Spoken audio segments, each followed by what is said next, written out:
Caldwell, are you ready to present? Yes, thank you. Okay, you'll have 10 minutes and we'll see how it is. Okay. All right. Sounds good. Good afternoon, Commissioners. Robin Collins, Community Development Director, City of Caldwell, 205 South 6th Avenue. The City of Caldwell is pleased to present our existing city impact for the Commission's consideration and confirmation and acceptance. Next slide, please.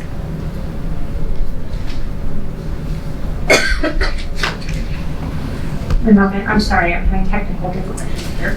Here we go. We're all having technical difficulties, right? That's going with the day. The original area of impact was established through a joint exercise of power in 1977, was later repealed and replaced when Canyon County adopted Chapter 9 in 2000. Next slide, please. Since that time, there's been 2 amendments done, one in 2005, and you can see by the dark gray shaded area that was added into Caldwell's impact area. Next slide. In 2016 was the next amendment. This was a land swap between NABA and Caldwell to exchange some areas within the impact area boundaries. Since 2016, the city has not proposed any further expansions to its existing area of impact. It is today what it was back in 2016. Next slide, please. The city is not proposing any changes to the area of impact boundary this time and simply is requesting confirmation of the current impact area based on the requirements of Idaho Code. Just of note for the Commission, Caldwell staff has begun conversations with the agricultural community on a proposal to reduce the city's impact area boundary on the west side for the preservation of agricultural operations. Caldwell will continue these discussions and such modification proposals will be taken to City Council for consideration. And if approved, will then come back before the Board of County Commissioners at a future later date for consideration. Next slide, please. In reconfirming the existing area of impact, the city analyzed all the criteria within Idaho Code and took into consideration geographic factors, transportation infrastructure and systems, areas where municipal or public sewer and water currently exist and are expected to be provided within 5 years, anticipated commercial and residential growth, location of the impact area boundary in relation to city limits, made sure that the impact boundary does not exceed the areas that are very likely to be annexed in the city within the next 5 years, that the city's impact area does not overlap with other areas of impact, and that does not divide county parcels. As staff mentioned, it was noted that there was a parcel that was split between Middleton and Caldwell, and it has been agreed upon that that would become Caldwell's impact area. Staff also ensured that all impact areas were being planned for in all of our master plans. We can go ahead and skip that slide so we can keep going. Go ahead and skip to the next one, please. So the city analyzed the location of the impact area boundary from city limits. The map shows the city limits shaded in gray, the impact area boundary in red, a 1 mile radius from city limits in green, and a 2 mile radius buffer from city limits in blue. As you can see, most of the impact area boundary is less than or at 1 mile from city limits, with a few pieces just beyond the 1 mile buffer as shown inside the black dotted lines. Therefore, the impact area boundaries are compliant with the 2 mile statutory requirements. Next slide, please. As we look where commercial and residential growth is anticipated, we first looked at the history of growth and where that growth has occurred, and we broke it into separate maps as we proceed forward in the presentation. Next slide, please. As we look at owner-initiated annexations over the past 5 years, and you can see we've broken it down by section 1, 2, 3, 4. But overall, in the impact area, the annexations are shown in green, the city limits are shown in gray. We have annexed over 1,555 acres within the last 5 years, with 500 acres just being in the last couple of years. Next slide, please. When we look at development, the above map depicts active land use entitlements and building permits that have been issued. The green shows subdivision development. The purple are land use approvals or building permits that did not require land use approvals or did not plat.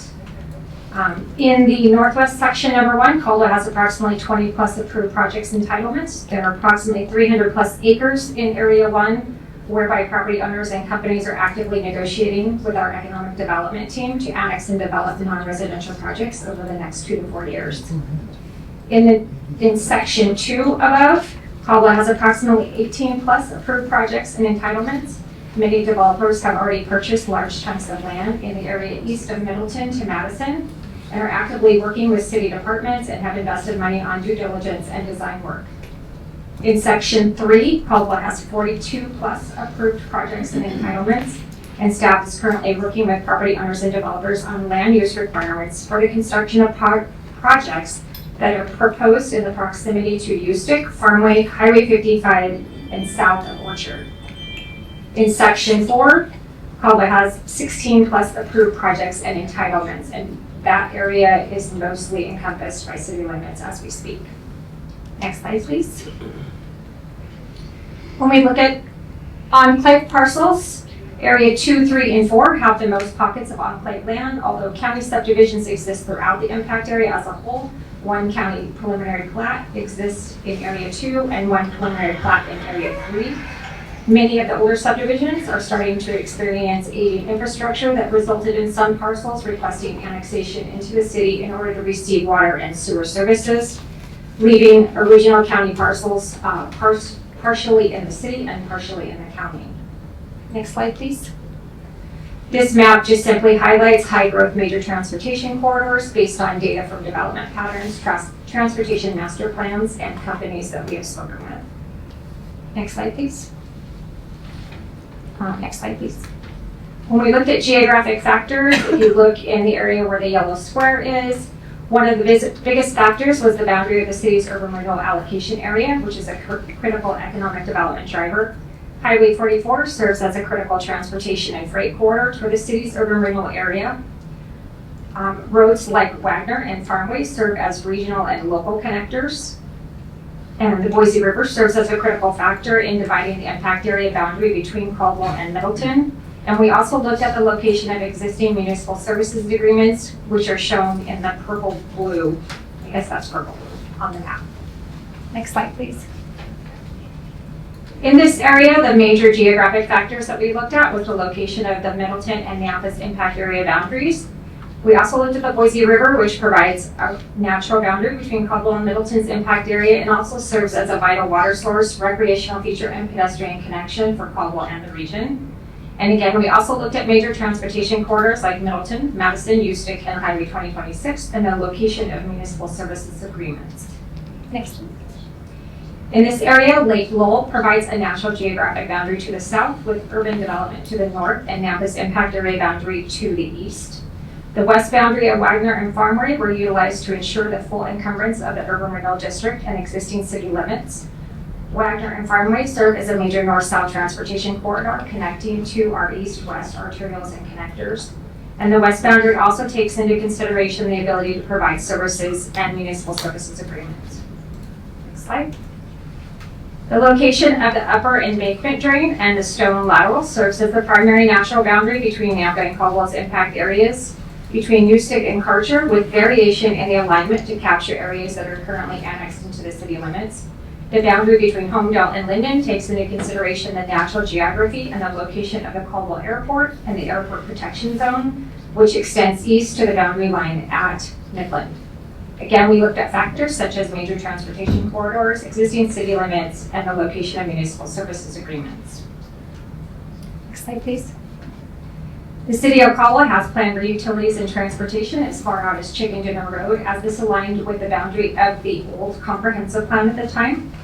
However, this year, the city updated their comprehensive plan and decreased their planning boundary by over 5,000 acres, pulling the planning boundary from Chicken Dinner Road back to Wagner, which now aligns with the area of impact boundary of Wagner north of Ustick.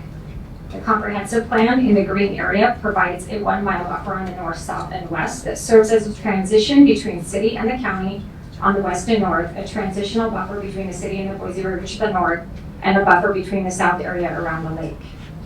These areas in green require larger lot, residential, or conservation easements for the preservation of agricultural uses. Next slide.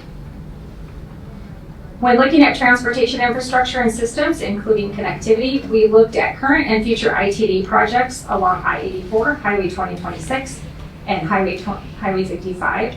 All of the city's master plans to ensure they are planning for the entire area of impact. We looked at the city's capital improvement plans, And we also looked at all of the development entitlements and the infrastructure that has been required as a basis of their approvals, along with utility extensions and pathway requirements. You can go ahead and skip to areas for municipal services agreement. Yeah, there you go. One more slide, please. So when we look at limits of existing water service, Caldwell has water that extends north currently to Highway 44, west to Farmway, south to Lone Star Road, and east to Midland. Water will be extended to Madison as part of the next phase of the ITD Highway 2026 project, which is slated to begin in summer 25. On the west side, water will be expanded west past Farmway and just shy of Wagner Road as part of active development entitlements. Next slide, please. Water master plan, as you can see above, our water master plan exceeds where our area of impact is located, so it does take into consideration all of that and beyond. Next slide, please. Limits of existing sewer service. The city has sewer existing north to Highway 44, west to Farmway, south to Orchard, and east to Midland. Sewer will be extended to Midland as part of the ITD Highway 2026 project, slated to begin in summer of 2025. Developers will continue the sewer trunk line south per the sewer master plan as part of their development. These developers are actively coordinating with the city to extend this line to service the area south of 2026. The city is near completion of design to further extend sewer along Lincoln Road to service the area north, east, right? East of Middleton? Yeah, east of Middleton. Sorry, I had a typo. On the west side, sewer will be expanded west past Farmway and just shy of Wagner Road as part of the active development entitlements. As you can see by the sewer master plan, again, the city has, oh, next slide, please, sorry. The city has planned for sewer above and beyond our area of impact area. Next slide, please. Utilities are expected to be provided for the next 5 years out to Mink Road on the north boundary, Wagner Road on the west boundary, Madison Road on the east boundary, and utilities are already provided clear out to the south boundary. Next slide, please. As part of the city's 5-year capital improvement plan, the city will install 8 new wells, a sewer lift station at Lincoln to serve everything east of Middleton to Madison, 10 new intersection roundabouts, 3 all-way stop-controlled intersections or 2-way stop-controlled intersections, 3 new traffic signals along Cleveland, widen U-stick from 2 to 5 lanes from Montana to Midland, widen U-stick from 2 to 3 lanes from Midland to Madison, and construct added turn lanes along 10th Avenue between Blaine and U-stick. Next slide, please. As mentioned by county staff, city staff did analyze and consider all other public agency service district boundaries. Next, go ahead, next slide. And we're just gonna go through these. You just go right through them. We'll just go to conclusion. So in conclusion, the city feels they have met compliance with the criteria as outlined in the Idaho Code and requests reconfirmation of the existing impact area boundary as presented with no proposed changes in order to comply with the statutory requirement prior to December 31st of 2025. We thank you, appreciate the time that you've given us to present this, and we'll stand for any questions.